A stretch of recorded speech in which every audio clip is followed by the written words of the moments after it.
C'est ici que tout a commencé, quoi, où en fait le club de foot a été créé. Ici se trouvait la chapellerie d'Anto, où Louis et Victor d'Anto étaient chapeliers. C'est le premier siège social du club officiel en 1911. Une boutique rouge et blanche, à l'époque, qui donnera ses couleurs au club. C'est le début d'une longue histoire plus que centenaire.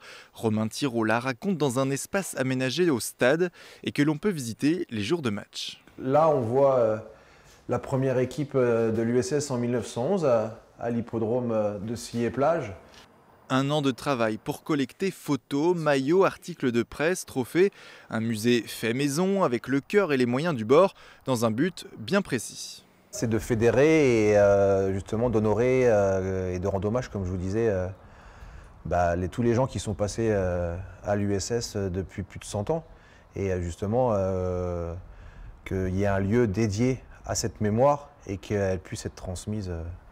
Le football raconte aussi l'histoire de la ville. Dans les années 70-80, l'USI est concurrencé par l'Entente Scienne. Le club plutôt bourgeois aux mains des commerçants affronte des ouvriers. La rivalité est palpable sur et en dehors du terrain. Mais l'USS reste maître en son pays, appuyé par de grands noms.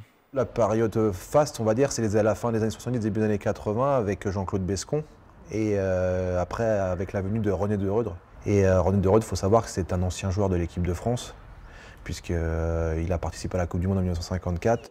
Après la fusion avec Rouessé Vassé en 2016, l'histoire continue de s'écrire. Les générations futures sont déjà à l'œuvre pour porter haut les couleurs du club, désormais appelé FC Pays de Sillé.